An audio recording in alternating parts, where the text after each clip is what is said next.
As part of Financial Planning World series on financial planning best practices, it's my sincere pleasure to cover estate planning with you today. We're going to break it into two topics. Video 1 will be on estate planning, process, and incapacitation. Estate planning 2 video will be more around process as well as the death and dying component.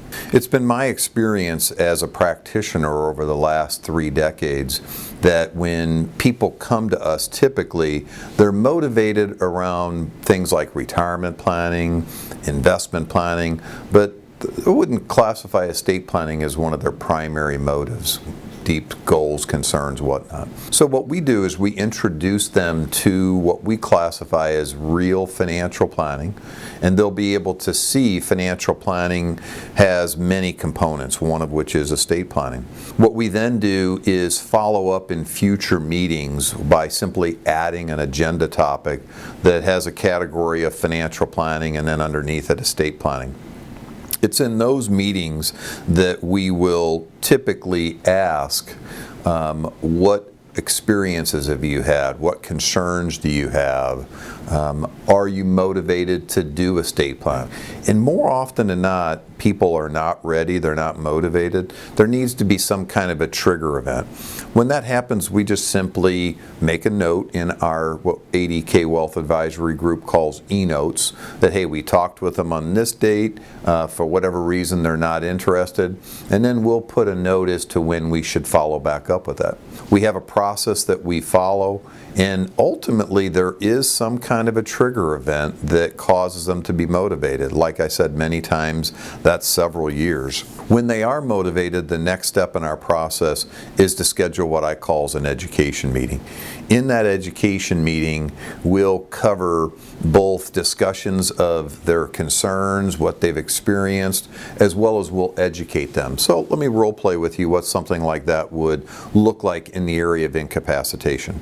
Clients sitting across the table from me, I would say to them something like, Mr. and Mrs. Client, a thorough estate plan will typically make sure that it covers incapacitation and death.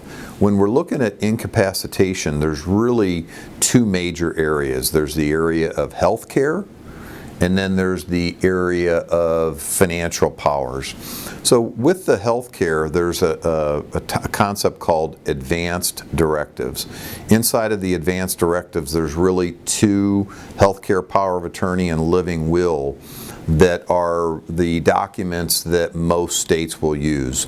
I like when I was doing a Google search how it read. It said, the laws governing advanced directives vary state to state. So it's important to complete and sign advanced directives that comply with your state's laws. Something I was not aware of is in that same search, emergency medical technicians cannot honor living wills or medical powers of attorney. Now that last quote was from 2009, so I've not heard one way or the other whether that still sticks. When I was looking around in different websites, the Tennessee website, I liked their directive. The last section, it reads, what to do with this advanced directive. And it has 4 bullet points. Provide a copy to your physician. Keep a copy in your personal file. Tell your closest relatives and friends what your desires and wishes are, as well as that you have documents in place. And then lastly, and probably most importantly, is provide a copy to the people who are your healthcare agents. So I don't know if you've paid much attention to cases like the Cruzan case. There's been several where someone's injured, they're incapacitated, they're in a hospital, and someone else has to step in and make decisions for them. HIPAA rules have made that increasingly complicated. So these healthcare directives allow you to put in legal format who's going to act on your behalf and what you want them to do and what you don't want them to do. Typically, if you're a married couple, that's going to be your surviving spouse. But you do want to have a pecking order that goes at least 2 or 3 deep, because there's times where either spouse has passed away or they're just not able to handle it. Most families, in my experience, have people that can help with these matters. It's never perfect, and I would recommend that you really factor in the family dynamics. When we shift gears from the healthcare side, we really look at the financial power of attorney. The financial power of attorney for most of our clients really comes into play with IRA money. And then anything that if they don't end up in video 2 where we talk about wills, trusts, all that, if they have wills but not trust, then there's things like selling a house, if they have to go into a nursing home, that a power of attorney really helps with. Again, the power of attorney allows people to make financial decisions for you if you're incapacitated. So what I would say with a client, role playing again, is Mr. and Mrs. Client, I know that your estate's valued at about $2 million. $1 million of that is in an IRA. If something happens and you're unable to act on your behalf, if you don't have a power of attorney in place, it's going to be very tiresome, cumbersome, and expensive for your spouse or your agent to take care of anything within that IRA. However, if you have a financial power of attorney that is reasonably recent, they're going to be able to act on your behalf.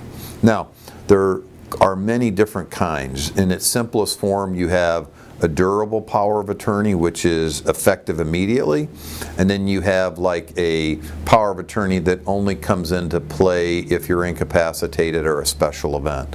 We'll want to spend time talking about those different kinds with you and with the lawyer when it comes to that, so that we can select the right type for you. So really, when it comes to incapacitation, it really does boil down to these kind of simple points. And then in wrapping everything up, what we'll end up doing is take summary notes in, again, what 80K Wealth Advisory Group calls e-notes. We'll summarize the conversations, we'll summarize where we're at in the process. After the education meeting, we then need to get a lawyer involved. Some clients would prefer to go to something like a LegalZoom or a rocketlawyer.com. My experience is that most people that go to do that never get it done. So what we try to do is, based on our relationship with the client, the amount of money that the client has with us, we'll help them select a lawyer. If they already have one that they want to work with, we'll vet them. If they don't have one, we'll introduce them to one or more. And then depending on how much money they have with us and our relationship, we may shepherd the process all the way through with them. It's not surprising to know that the clients that we shepherd through have a high percentage of finishing. Those that do not, and we send them out to do that on their own, very few of them actually finish the documents. When the documents are done, we do want the lawyers to send us a soft copy of the financial power of attorney, and then any estate planning documents, wills, trust, etc. In summary, on the incapacitation side, really we're talking about healthcare power of attorney and or a living will, and then also financial powers of attorney.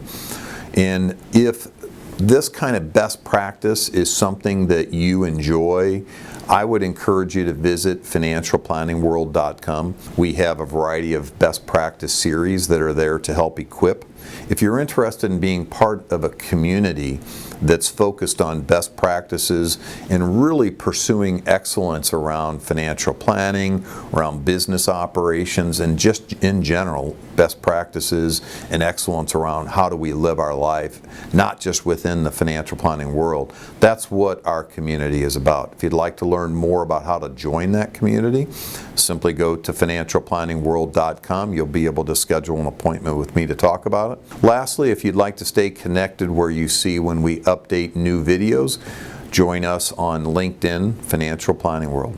Signing off, Dan Davis. Have a great day.